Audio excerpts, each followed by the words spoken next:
Bom dia a todos. Vamos estar iniciando mais um culto com uma oração. Que você possa estar baixando suas cabeças para a gente estar entrando nesse momento, para estar falando com o Senhor. Amém? Senhor Deus Pai, muito obrigado por esse lindo dia, Senhor Pai, por essa linda manhã, Senhor Pai. Gratos somos por essa oportunidade que temos, Senhor Pai, de louvar e adorar o Seu nome, Senhor Pai.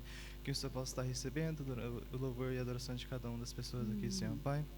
Corrigindo as pessoas que estarão por vir, Senhor Pai. Que o Senhor possa estar trazendo segurança também, Senhor Pai.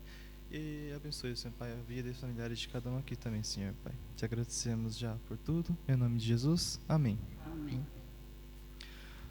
Vamos estar cantando a primeira música, chamada Ó Quão Lindo Esse Nome É. E através desse louvor, vamos estar declarando o quão lindo, quão poderoso, quão maravilhoso é o nome que é sobre todo nome, que é o nome de Jesus. Amém? Vamos estar se levantando para estar louvando esse nome? Deus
estar cantando a próxima música, chamada Renueva-me. Vamos estar, através desse louvor, pedindo a Deus para que Ele realmente possa estar fazendo essa renovação em nossas vidas, essa transformação, que é realmente a vontade dEle. Amém?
Vamos estar agora entrando para o momento de ofertas e dízimos. Vamos estar cantando a música Quebrantado. Ela diz que Deus, por amor a nós, mandou seu único filho para estar nos salvando. Essa é a maior prova de amor dele por nós. E como forma de gratidão, vamos estar ofertando a ele com o nosso coração agradecidos a ele.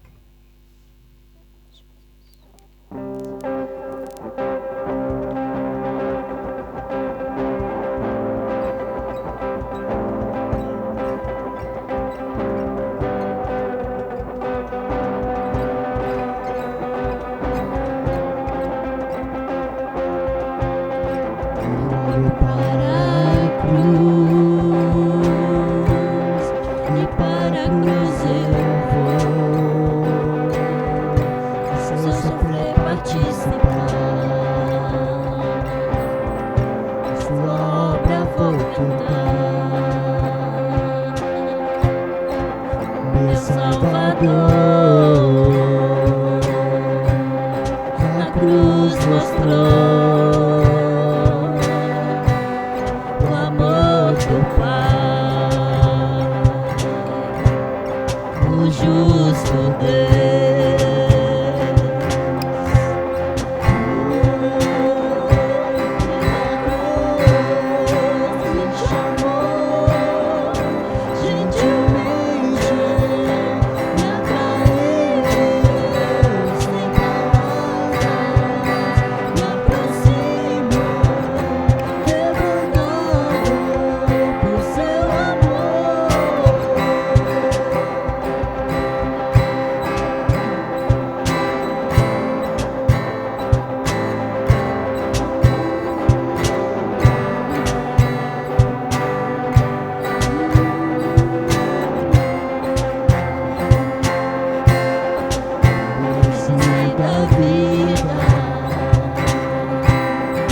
está pedindo para te ajuda, está orando pelas ofertas levantadas. Oremos. Senhor Deus, muito obrigada por esse tempo de louvor, de adoração. Obrigada por esse dia que o Senhor nos deu. Obrigada, Deus, porque a cada dia o Senhor tem nos abençoado, o Senhor tem nos suprido nas nossas necessidades, Senhor Deus, tem nos dado o que comer, tem nos dado o que vestir, tem nos dado abrigo. Senhor, queremos te agradecer nessa manhã, Pai, pelos teus cuidados. Queremos ser gratos, Senhor, por tudo aquilo que o Senhor tem permitido que nós façamos, Senhor, para Ti. Obrigada pela vida, Senhor. Obrigada pela família que é a Tua igreja. Obrigada, Senhor, pela nossa família de sangue também. Pai querido, nós queremos consagrar as ofertas ao Senhor e pedir, Pai, que o Senhor esteja derramando bênção, Senhor, sem medida, sobre aqueles que têm esse compromisso, Senhor, de dizimar, de ofertar, de reconhecer, Senhor, aquilo que eles mesmos têm recebido de Ti. Eles mesmos têm experimentado, Senhor, o que é ter a porção do Senhor em sua vida. Que o Senhor os abençoe, que o Senhor os recompense com bênçãos celestiais. Assim nós consagramos a Ti, Senhor, essas ofertas e ainda todo o desenrolar desse culto. Que tudo seja para a honra e glória do Teu santo nome. Nós oramos agradecidos em nome de Jesus. Amém. Vamos estar cantando o último louvor, chama Maranata. E Maranata tem o significado de vem Jesus. a volta dele para nos buscar. E através desse louvor, vamos estar declarando a Ele que Ele realmente virá um dia para nos buscar. Amém? Que o Senhor possa estar se levantando para estar louvando o Senhor.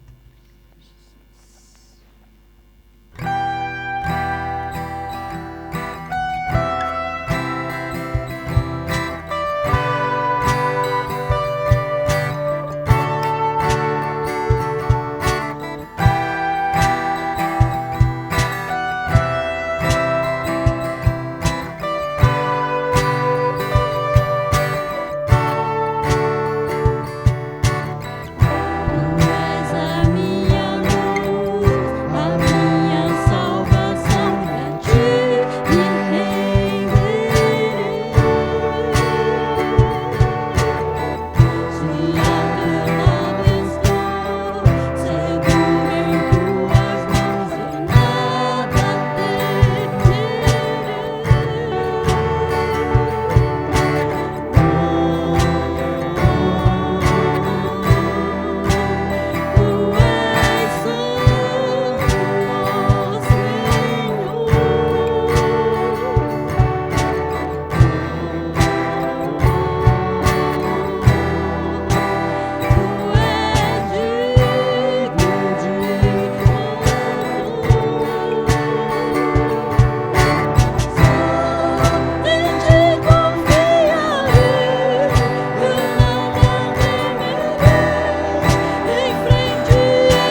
passando já pela palavra, então, com o Caio. Vou estar orando por ele, amém?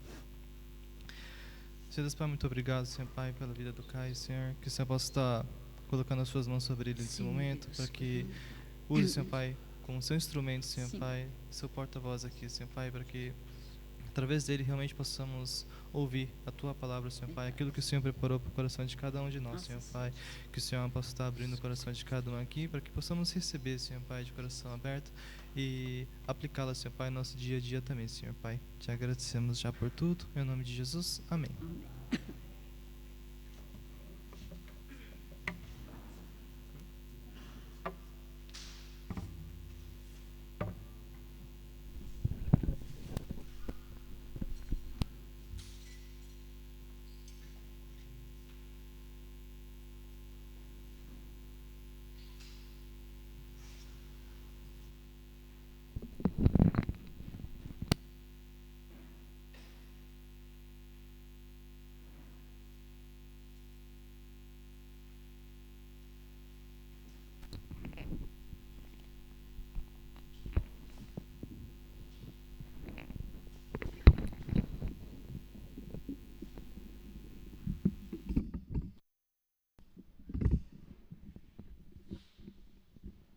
Bom dia, graça e a paz do nosso Senhor Jesus, amém?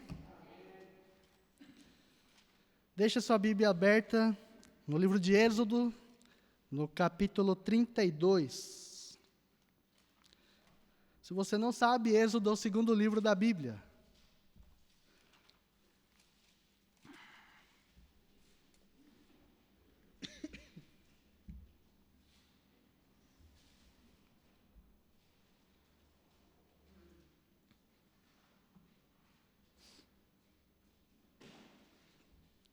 Êxodo, no capítulo 32, nós vamos ler do versículo 15 até o 19.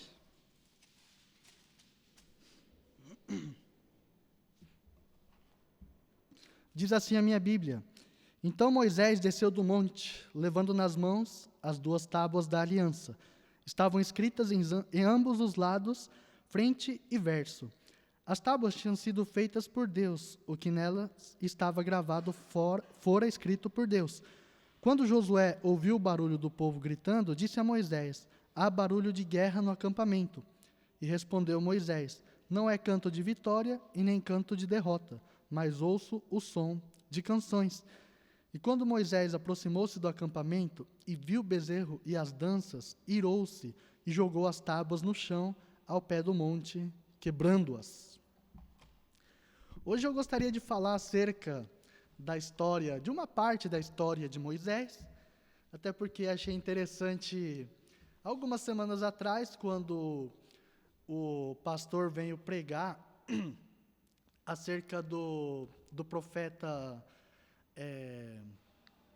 ele pregou sobre o profeta Eliseu, e ele disse que nós, quando estamos assim naquela constante atividade de estudar a palavra, de poder compartilhar a mensagem, a gente se apega muito ao Novo Testamento, a gente se apega muito à Nova Aliança, porque, afinal de contas, é o tempo que nós vivemos, é o tempo da graça, e talvez a Velha Aliança não fique tão interessante para nós, porque a maneira como Deus se manifestava, a humanidade era totalmente diferente, e nós vemos guerras, nós vemos derramamento de sangue, nós vemos um Deus que era muito mais duro do que é. Na verdade, é a nossa impressão, porque se pararmos para analisar realmente como as novas exigências de Deus na nova aliança, nós percebemos que não há diferença nos atributos de quem Ele realmente é e daquilo que Ele nos ordena para que a gente viva. E então eu pensei, bom, eu vou começar a pregar sobre os personagens do Velho Testamento e, especificamente hoje, eu gostaria de compartilhar acerca da história de Moisés. Este texto que nós acabamos de ler, na minha opinião, é uma das passagens mais impressionantes que nós temos no Velho Testamento, não no sentido de sinais e maravilhas, não no sentido de coisas que aconteceram, mas sim na maneira como Deus se comportou diante de uma situação que Moisés fez, algo que aconteceu. E hoje eu gostaria de falar acerca de como é a restauração na vida do cristão. O título dessa mensagem é O Deus de Novos Começos. Na verdade, a ideia era falar sobre isso num dia de Santa Ceia, e nós participamos da Santa Ceia todo segundo domingo do mês, mas extraordinariamente neste mês nós fizemos a Santa Ceia na semana passada, porque o pastor teve que viajar, então ficou para um dia de culto normal, mas é um assunto interessante para todos nós refletirmos, para todos nós meditarmos acerca de como Deus opera na vida do cristão acerca da nossa restauração.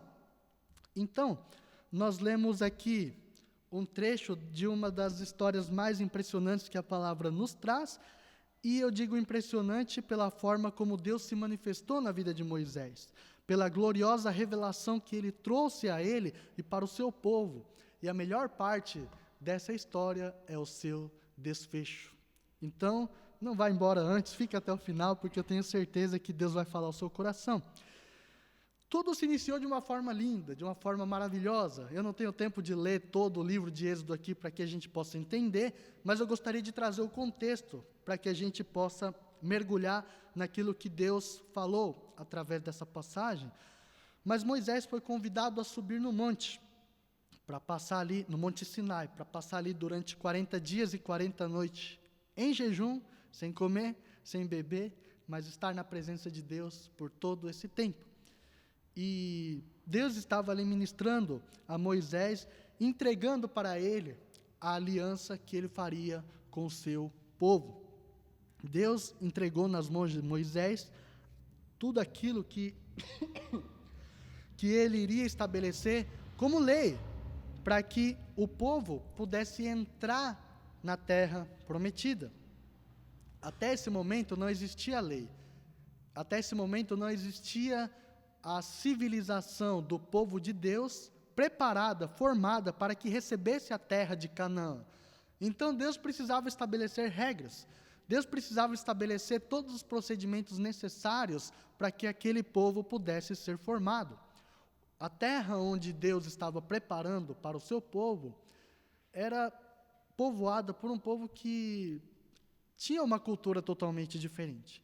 Eles tinham religiões pagãs, eles adoravam a natureza, adoravam outros deuses, e enfim, se a gente pegar todo o contexto ali, é muito mais complicado do que a gente possa imaginar. E Deus não queria que o seu povo se corrompesse com esses negócios do mundo. Mas Deus queria estabelecer uma aliança bilateral, onde Deus prometia abençoar o seu povo, desde que o seu povo obedecesse aos seus mandamentos. E quando nós falamos das leis de Deus, nós não falamos somente dos 10 mandamentos. Mas se a gente pegar o Pentateuco e formos analisar cada coisa que Deus determinou para o seu povo, nós temos mais de 600 leis. Nós temos mais de 600 práticas daquilo que Deus estabeleceu para o povo judeu. E eu não estou aqui para falar de todas elas, mas vamos ao que interessa. Então, Deus preparou 2 tábuas de pedra. Entenda isso, as tábuas não são somente de madeira, mas é como se fossem 2 folhas de pedra, a Bíblia fala, 2 tábuas de pedra, onde Deus escreveu com suas próprias mãos. Deus colocou o seu dedo naquelas pedras e escreveu as suas leis e entregou nas mãos de Moisés. Olha a responsabilidade, mas ao mesmo tempo o privilégio que esse homem teve. Aquilo não foi somente um resumo daquilo que Deus queria falar ao seu povo, mas aquilo foi o concerne, foi o centro da aliança que Deus havia de fazer com o seu povo, e estava ali, nas mãos de Moisés. E se formos parar para pensar de uma forma meramente humana, o valor que aquele objeto tinha nas suas mãos. Imagina um pouco, você vai lá hoje no Shopping China, gastar os seus dólares, aí você compra um iPhone 12, sei lá, 13, qual que é o iPhone que está rolando aí de novidade, e você compra um celular novo. E aí você carrega aquilo na sua mão. Qual vai ser o cuidado que você vai ter com aquele iPhone novo? Você vai tratar como se fosse algo muito precioso, né? Você vai ter todo o cuidado para não derrubar. Então, a gente para pensar, e à medida que aquele objeto tenha mais valor, nós vamos redobrar o nosso cuidado, nós vamos talvez até multiplicar o nosso cuidado para carregar aquele objeto. Afinal de contas, se ele é importante, não pode ser quebrado. Agora eu fico pensando, como eu desceria do Monte Sinai, carregando 2 tábuas de pedra, escritas a lei de Deus pelo próprio Deus. Com que cuidado eu e você desceríamos daquele monte com aquelas 2 pedras? Como seria o nosso comportamento diante daquela responsabilidade? E nós acabamos de ler que Moisés desceu do monte, ele escutou o barulho, Arão disse para ele, mas parece que está tendo alguma guerra lá embaixo.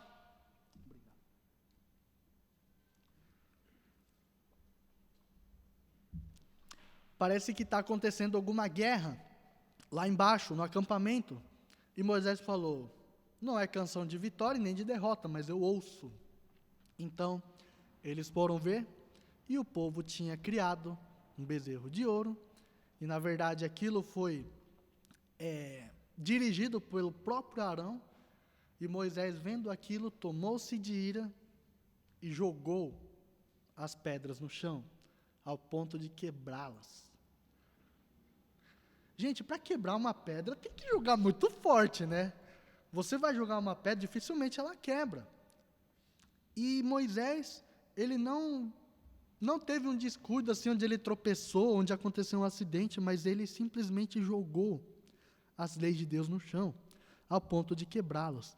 E mesmo com tudo aquilo que ele viveu durante 40 dias e 40 noites na presença de Deus, estando ali, ouvindo, recebendo, e Deus escrevendo e falando com ele, e envolto de toda a glória de Deus, ele ainda teve essa reação. Parece muito conosco nos dias de hoje, porque nós ainda somos seres humanos, né?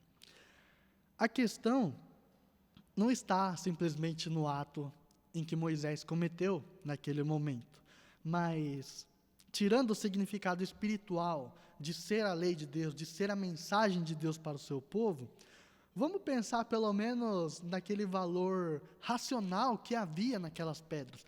Imagina se essa pedra fosse preservada até os dias de hoje.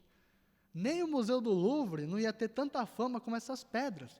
Imagina estar estancada aqui na parede a versão original dos 10 mandamentos, escritos pelos próprios dedos do Senhor.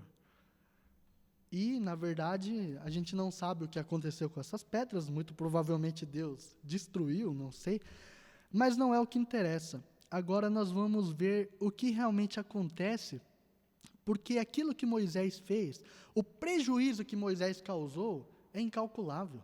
A gente não consegue medir o tamanho prejuízo que Moisés trouxe, não somente para Deus, mas para toda a humanidade.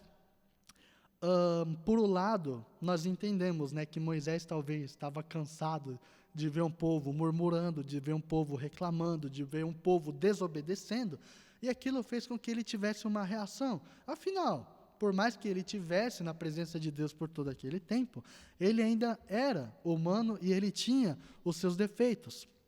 Mas nada justifica aquilo que nós fazemos de errado por causa das circunstâncias, né? O Salmos 37, no versículo 23 e 24, diz que o Senhor firma os passos do homem bom, e no seu caminho se compraz. E se cair, não ficará prostrado, porque o Senhor o segura pela mão. E nos Provérbios 24, 16, diz que o ímpio cai e prostrado permanece. 7 vezes cai o justo, e 7 vezes ele se levanta. Então, quando nós erramos, Deus nos dá uma oportunidade de nós nos levantarmos. Quando nós falhamos, Deus nos dá a opção de escolhermos o quê? O caminho da restauração. Mas o problema é que, nas circunstâncias ruins da nossa vida, no tempo em que nós falhamos, nós temos também a outra opção de endurecer o nosso coração, de pensar que nós não precisamos de ajuda, de pensar que Deus não pode solucionar os nossos problemas, de pensar que nós não temos mais jeito. E aí, permanecemos prostrados no chão por causa do nosso pecado, por causa do nosso erro. Mas Deus, Ele quer restaurar a nossa vida. O Senhor firma os passos do homem bom e no seu caminho se compraz, e se cair não ficará prostrado. Deus quer levantar a mim e a você hoje, amém? Deus é um Deus de novos começos, e nós não temos dificuldade em falar de novos começos quando nós somos novos convertidos, independente da nossa história. Independente de tudo que nós já vivemos, quando nós conhecemos a graça, é muito fácil pensar em novos começos. Por quê? Porque é o nosso primeiro contato com o Espírito Santo. Porque é o nosso primeiro contato com o nosso Criador. Porque é o nosso primeiro contato com o Filho de Deus. Então, nós ficamos maravilhados e aquela experiência nova e uau, o que está acontecendo? E nós deixamos todo o nosso passado lá atrás. Agora a pergunta é, e quando nós já somos crentes? E quando nós já somos cristãos há muito tempo? Sabe, ao longo da minha caminhada, eu pude perceber que, mesmo quando nós já temos uma vivência com a palavra, inclusive pastores, eu conheço pastores, sabe, que são exemplos para mim, mas que mesmo ao longo da sua caminhada, de 30, 40 anos pastoreando, eles cometem erros. Líderes também têm os seus tropeços. Agora, a pergunta é, o que nós vamos fazer diante das nossas falhas? As Escrituras nos dizem que nós devemos ser irrepreensíveis. E um caráter irrepreensível não é aquele que não erra, mas é aquele que sabe lidar com seus erros. Como você lida com seus erros? Você fica se lamentando? Você fica chorando? Você fala, não vou mais na igreja porque eu não sou digno de estar na presença de Deus? Eu também não sou. Ninguém é digno de estar na presença de Deus. Moisés não era digno. Ninguém era digno. Ninguém nunca será. Mas, quando nós falamos em novos começos, nós devemos ter o mesmo coração de quando nós tivemos o nosso primeiro contato com o nosso Senhor. Afinal de contas, vocês não acham que Moisés merecia uma punição? Não precisa responder, mas é para a gente meditar. Vocês acham que Arão não merecia uma punição? Vocês acham que Moisés, ele era digno de ser o escolhido de entregar os 10 mandamentos para o povo de Deus? Vocês sabem qual foi o futuro de Arão? Arão foi escolhido como sumo sacerdote, o chefe ministerial de toda a tribo de Israel, um cara que dirigiu um grande projeto de idolatria, construindo um bezerro de ouro para adorarem, porque acharam que o Senhor havia esquecido do seu povo. Vocês acham que ele era digno? Não era. Vamos correr mais para frente. Vocês acham que o rei Davi, ele foi digno de ser chamado o homem segundo o coração de Deus? Vocês acham que Salomão foi digno de ser chamado o homem mais sábio de toda a terra? Vocês acham que o apóstolo Pedro foi digno de ser escolhido o líder do apostolado da igreja primitiva? Se for parar para pensar de uma forma humana, eu, analisando as Escrituras, com tudo aquilo que eu já vivi, não mereciam. Eles mereciam uma punição. Talvez Pedro merecia continuar sendo um apóstolo, mas não líder. Arão poderia ser um sacerdote, mas não sumo sacerdote. O rei Davi merecia continuar sendo o rei, mas não ser chamado homem segundo o coração de Deus. Moisés, ele merecia continuar rebanhando o povo de Deus. Afinal, ele foi um grande exemplo de pastor para todos nós. Mas entregar as leis de Deus? Não. Mas graças a Deus que eu não sou Deus. Graças a Deus que Ele é Deus. E Ele sabe ser o Deus de novos começos. Diante de todas as afirmações e todos esses pressupostos, vamos ao que interessa. O que realmente Deus fez na vida de Moisés para que Moisés encontrasse o caminho da restauração? Qual foi o desfecho dessa história que é tão empolgante? O que Deus tem para nos oferecer para que nós possamos continuar a nossa caminhada, para combatermos o bom combate, para terminarmos a carreira e guardarmos a nossa fé? Vamos pular para Êxodo, no capítulo 34. Êxodo, capítulo 34, a partir do versículo 1.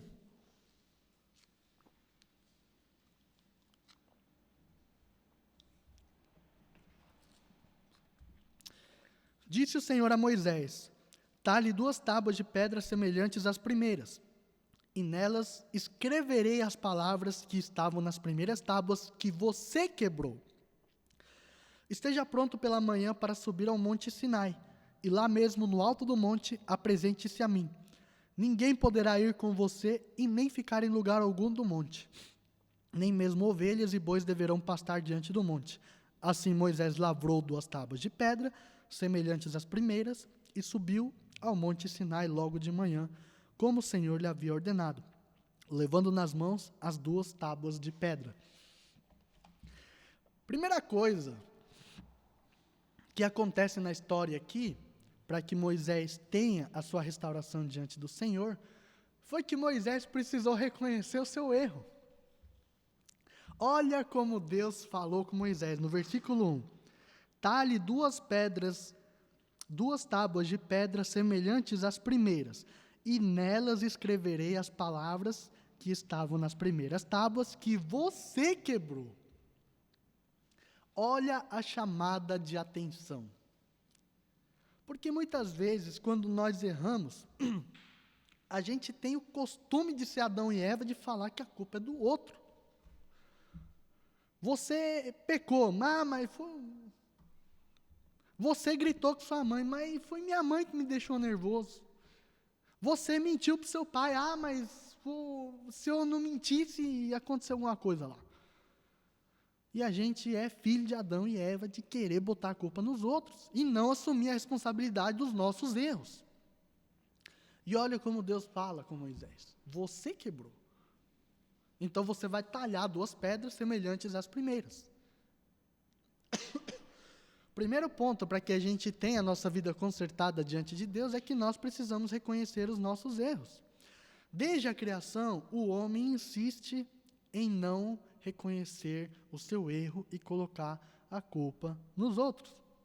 Se você quiser conferir, está lá em Gênesis capítulo 3, versículo 12 a 15, quando o Senhor fala: você comeu do fruto que eu proibi?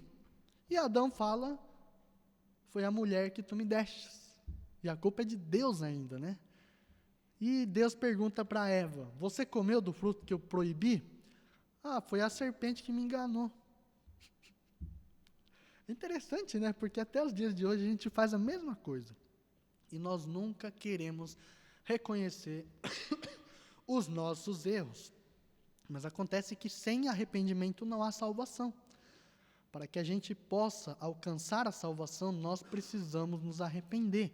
A salvação é uma moeda de 2 lados. Primeiro, Deus nos alcança com a sua graça.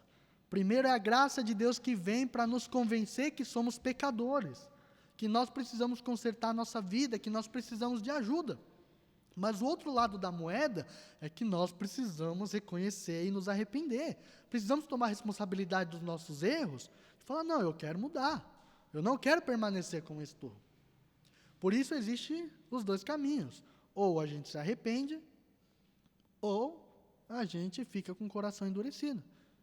E, infelizmente, a maioria daqueles que cometem erros no meio da sua caminhada preferem ficar com o coração endurecido. São poucos que têm o coração consagrado ao Senhor e falam: não, eu tomo a responsabilidade e eu vou consertar a minha vida. Eu posso falar por mim, porque eu cometi muitas besteiras no meu passado. E confesso, não foi fácil. Assim como não foi fácil para Moisés. Mas Deus nos dá uma alternativa. E a primeira alternativa é reconhecer que nós erramos. Assim como Deus falou para Moisés, você quebrou as tábuas, você quer ser restaurado? Eu quero. Você vai reconhecer que você errou. Então, beleza, vamos para a segunda parte. Segunda coisa que nós precisamos para sermos restaurados por Deus é aceitar as consequências dos nossos erros e as consequências da restauração.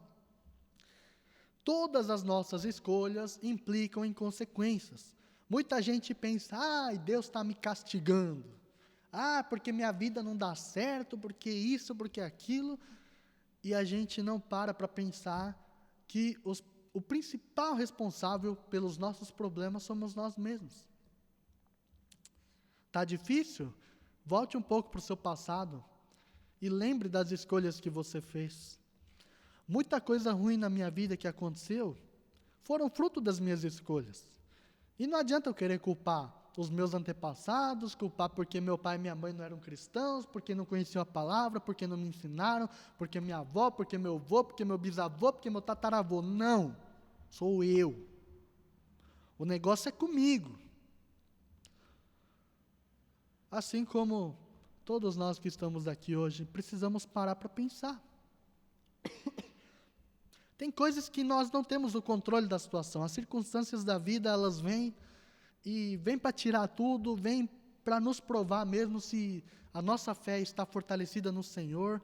Mas muitas coisas vai depender das nossas escolhas. E quando nós queremos restaurar a nossa vida, queremos permitir que Deus restaure, as consequências também virão.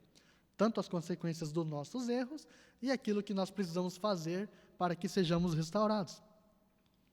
A gente acabou de ler aqui que Moisés teve que subir novamente ao monte. Ou seja, ele recomeçou da onde ele foi reprovado. E quando nós erramos, nós também temos que voltar lá no começo e fazer tudo direitinho. Deus não é um Deus de desordem, de bagunça. Deus é um Deus de ordem e decência.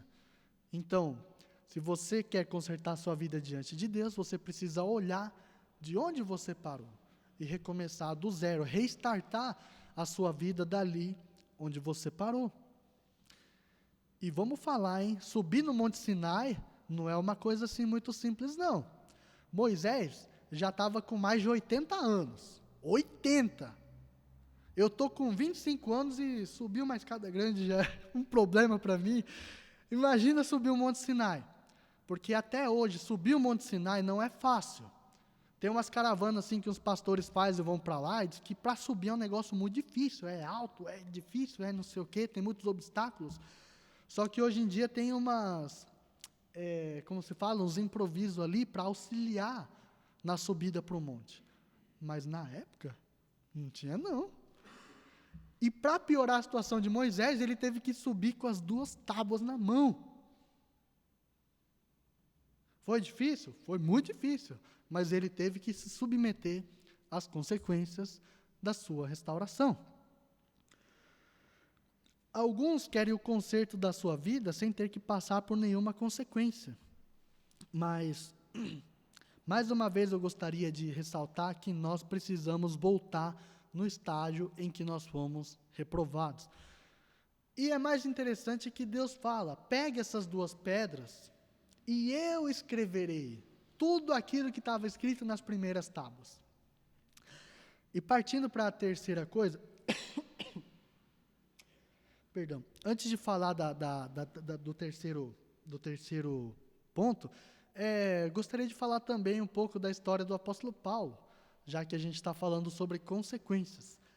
A gente gosta de falar do apóstolo Paulo, a gente gosta de falar que história linda, que o cara era um fariseu, que perseguia a igreja, e depois ele teve sua vida transformada, e ele suportou todas as coisas, e Filipenses capítulo 3, que tudo posso naquele que me fortalece, e eu quero ser igual ao apóstolo Paulo. A gente vê uma linda história, e eu não nego isso. Só que o grande problema é que a gente não para pensar por que Paulo teve que passar por tudo isso. Se a gente lê a história, em Atos no capítulo 9, eu até estava conversando com a Gilza semana passada, Atos capítulo 9 narra a conversão de Paulo, quando ele era chamado de Saulo de Tarso. Ele estava viajando, ele recebeu lá uma autorização do sumo sacerdote para matar cristãos, para matar todo aquele que estava pregando o nome de Jesus.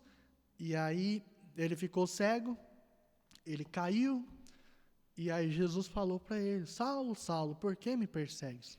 Quem és tu? Sou eu, aquele que vocês me crucificaram, aquele que você me persegue.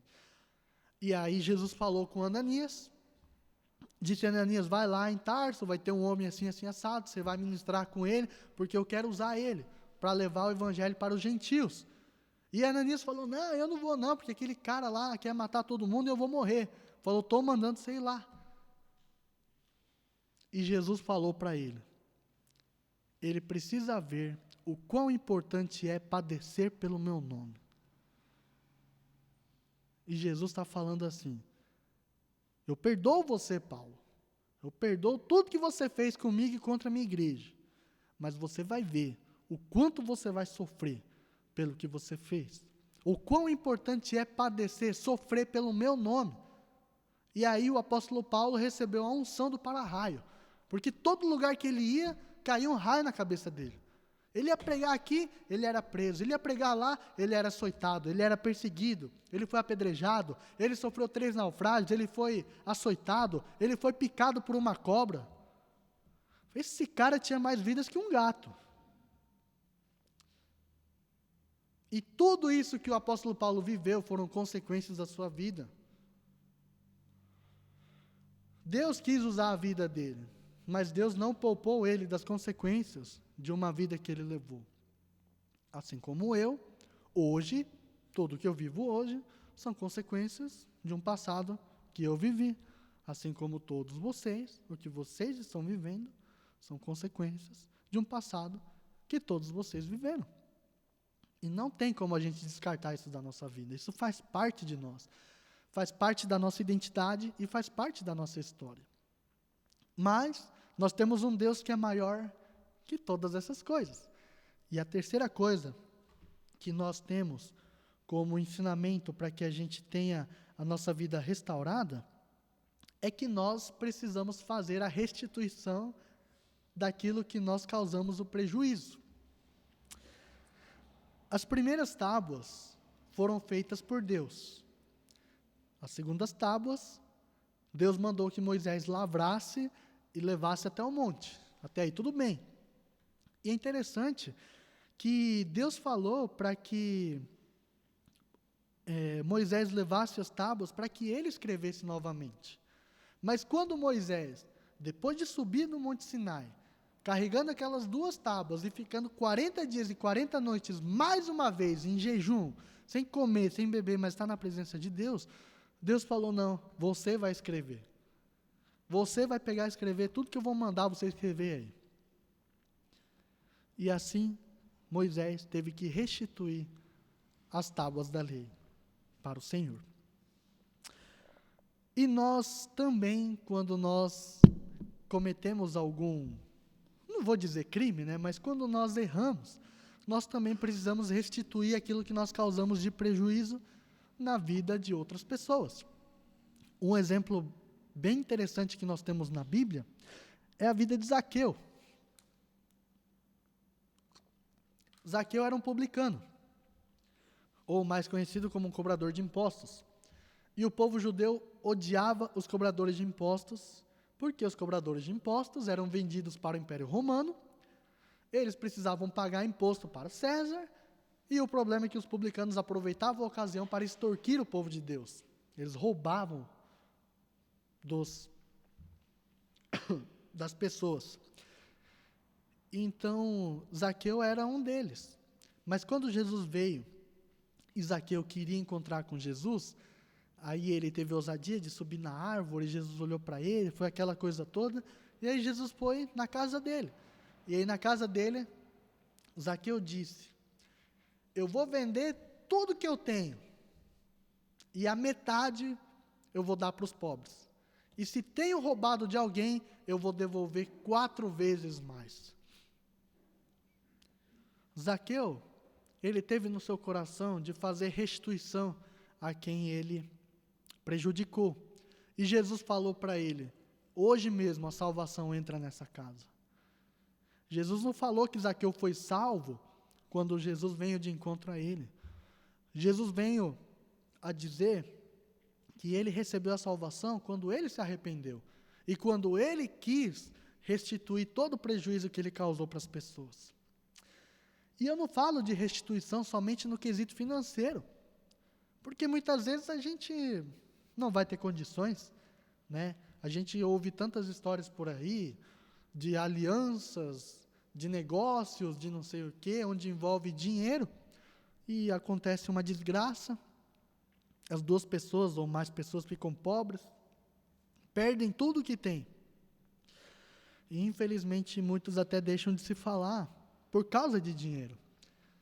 Mas a questão é que não envolve somente a relação financeira quando falamos de restituição, mas muitas vezes é uma questão relacional mesmo, porque nós temos que aprender a pedir perdão. Nós temos que aprender, se nós prejudicamos, por exemplo, uma família, nós temos que ter a ousadia, nós temos que ter a humildade de chegar e pedir perdão, falar, olha, eu não tenho como, talvez, resolver todo o problema que eu deixei, mas eu quero que você me perdoe. Eu me lembro que quando eu decidi seguir a carreira ministerial, quando Deus falou no meu coração, o pastor veio conversar, olha, eu vou colocar para a junta, a gente vai investir na sua carreira, você vai estudar teologia, você vai não sei o quê, você vai fazer todos os negócios lá, você quer? E eu lembro que eu chorei muito. Foi uma decisão muito difícil para mim, porque eu sabia que eu tinha que abrir mão de muitas coisas.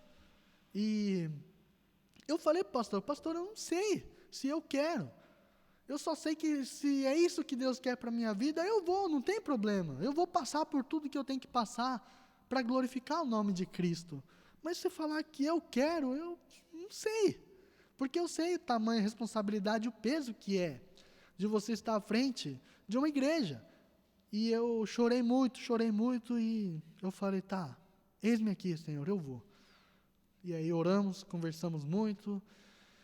E quando começou essa nova fase da minha vida, o Espírito Santo falava no meu coração, você precisa restituir tudo aquilo que você deixou de prejuízo no seu passado. Então eu peguei um papel, mentira, não peguei um papel, mas eu comecei a analisar tudo aquilo que aconteceu. E eu falei, eu preciso ir conversar com fulano, preciso conversar com ciclano, com beltrano, eu preciso pedir perdão para aquele, eu preciso pedir perdão para o outro, eu preciso restaurar a minha vida. Eu preciso deixar o meu caminho limpo, sem que nada possa me acusar lá na frente. E foi o que eu fiz. E eu fui, pedi perdão, me humilhei, e falei, e conversei com Deus, e pedi a capacidade de poder conversar com todo mundo, e foi o Espírito Santo fazendo a obra. Se eu tivesse prejudicado financeiramente, eu não tinha condições de devolver dinheiro, mas eu busquei fazer a minha parte, de poder restituir tudo aquilo que precisava ser restituído. E da mesma forma, se existe alguma coisa na vida de vocês, que você fala, eu não converso mais com fulano, eu já não... Por causa de uma coisa que aconteceu, você precisa pedir perdão. Mas a culpa não foi minha, não interessa.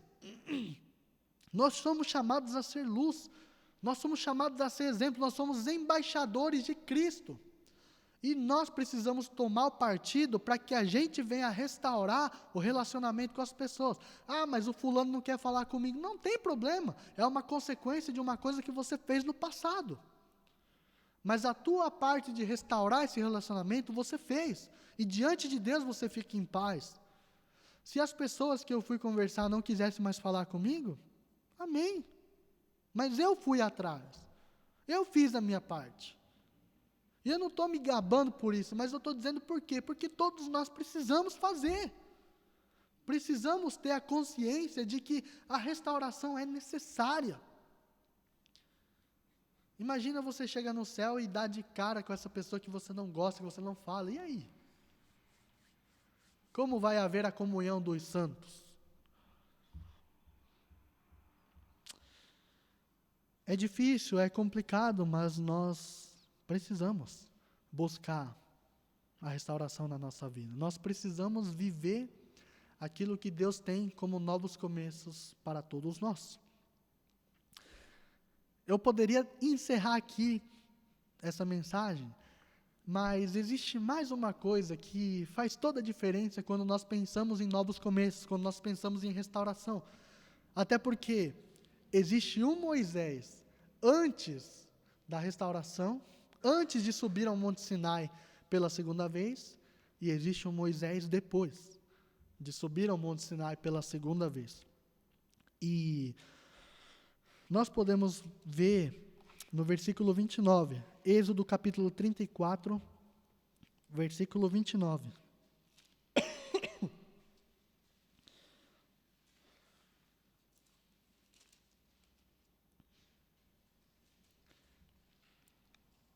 Ao descer do Monte Sinai com as 2 tábuas da aliança nas mãos, Moisés não sabia que o seu rosto resplandecia por ter conversado com o Senhor. Quando Arão e todos os israelitas viram Moisés com o rosto resplandecente, tiveram medo de aproximar-se dele. E ele, porém, o chamou. Arão e os líderes da comunidade atenderam e Moisés falou com eles. Depois, todos os israelitas se aproximaram e ele lhes transmitiu todos os mandamentos que o Senhor lhe tinha dado no Monte Sinai. Qual é a diferença do primeiro Moisés e o segundo Moisés? É que, na primeira ocasião, Moisés não completou a sua missão. Moisés não levou as leis de Deus para o seu povo. E o segundo Moisés, ele terminou a sua missão. Moisés teve tudo que ele teve, Moisés viveu tudo que ele viveu. E na primeira ocasião, ele não fez o que Deus mandou. Mas na segunda ocasião, Moisés completou a carreira que Deus havia confiado nas suas mãos. Quando eu e você buscamos restauração, nós não vamos ser restaurados por Deus para ficar deitado numa rede, esperando o mundo acabar. Nós somos restaurados por Deus para completar a missão que Ele confiou nas nossas mãos. O que Deus confiou nas suas mãos? Eu tenho certeza que não foi as tábuas da lei, como Moisés, mas alguma coisa Deus colocou nas suas mãos, que você precisa fazer. Assim como eu também. E o que você tem feito? Para depois de ser restaurado, você completar a chamada que Deus fez para a sua vida. Ai, mas está tão difícil, estou tão desanimado, porque a igreja não é mais igreja como antes, sabe? Eu não sei, eu sinto tão frio, tão distante. A gente se vê diante de uma igreja desanimada, e eu preciso falar. O grande problema é que nós não temos buscado a presença de Deus o suficiente. Porque quando nós temos o nosso joelho no chão, quando nós buscamos na palavra de Deus, quando nós temos uma vida de jejum, uma vida de propósito, não tem como a gente estar murcho. E sem ter essa vida de compromisso e de propósito, a gente não vai cumprir a nossa missão.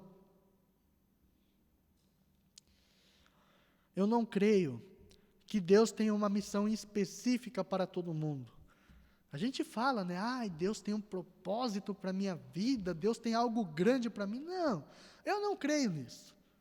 Eu creio que Deus tem um propósito, que é a grande comissão. Ide e pregai o evangelho a toda criatura. Nós temos a grande comissão confiada nas nossas mãos. E o que temos nós feito com isso? Alguns vão ser pastores, alguns vão ser diáconos, alguns serão líderes de louvor, alguns serão, administradores das coisas de Deus. Tudo bem, isso vai fazer parte daquilo que nós vamos nos dispor a fazer para servir. Mas a nossa missão específica é pregar o evangelho. E nós não pregamos o evangelho sem ter uma vida de propósito. Precisamos buscar a restauração de Deus para que a gente possa completar a nossa missão.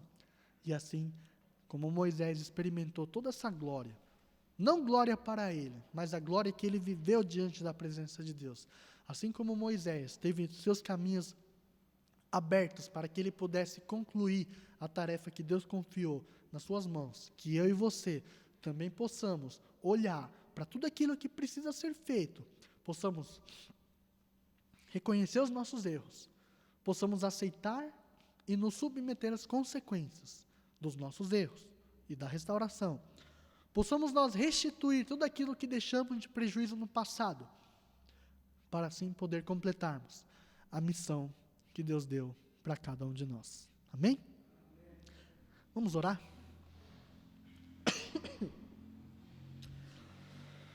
Pai Celestial, nós te agradecemos pela porção da Tua palavra, e nós queremos bendizer o Teu nome, porque sabemos que o Senhor é bom. Nós queremos te exaltar, queremos te louvar, porque o Senhor nos ama, porque o Senhor não quer que a gente permaneça prostrado diante dos nossos problemas, mas o Senhor nos dá a oportunidade de erguermos a nossa cabeça, de olharmos para o céu, de olharmos para a Tua cruz e ter a nossa vida restaurada. Queremos te dar graças, Senhor, porque nós temos a opção de escolher, Pai, esse caminho de novos começos que o Senhor nos dá. E sabemos que nós estamos fadados a muitos erros, a muitos tropeços na nossa vida, e mesmo assim, queremos nos esforçar para que a gente possa ter um viver que agrada o Teu coração, que alegra a Ti, que exalta o Teu nome, e assim possamos buscar a Tua face todos os dias, possamos meditar na Tua palavra, possamos buscar uma vida de oração, possamos ser cheios do Espírito Santo, para que a gente possa se comportar de uma forma que venha glorificar o Teu nome. Nos ajude, porque muitas vezes temos dificuldades, muitas vezes nós não queremos restaurar tudo aquilo que nós deixamos para trás, muitas vezes não queremos reconhecer os nossos erros, muitas vezes o orgulho toma conta do nosso coração, mas eu venho pedir para que o Senhor possa nos aquebrantar, possamos reconhecer, possamos aceitar as consequências, possamos, Senhor, restituir tudo aquilo que precisa ser restituído, e possamos assim completar a missão que o Senhor confiou nas nossas mãos. Assim como Moisés pôde levar as tábuas da lei, assim como o apóstolo Paulo, no fim da sua vida, pôde dizer que a sua vida era uma oferta derramada na Tua presença, e assim, combati o bom combate, terminei a carreira e guardei a fé, possamos com toda a convicção afirmar isso diante do Senhor, esperando até o dia que o Senhor volte, até o dia que o Senhor venha. O Senhor cuide de nós, o Senhor nos ajude, nos abençoe, e assim possamos levar essa meditação no nosso coração. Peço por uma semana abençoada na Tua presença, peço que as Tuas mãos estejam sobre todos nós, provendo todas as nossas necessidades. O Senhor venha cuidar dos Teus filhos, seja, Senhor, na vida financeira, seja no nosso trabalho, seja nos nossos estudos. Abençoa tudo aquilo que nós vamos fazer, que tudo seja para a honra e glória do Teu nome. Assim também o Senhor nos traga renovo, possamos lembrar sempre daquilo que o Senhor fez por nós, e assim possamos abençoar a vida de outras pessoas neste mundo. E o Senhor cuide de nós, nos abençoe, por tudo oramos e agradecemos em nome de Jesus. Amém.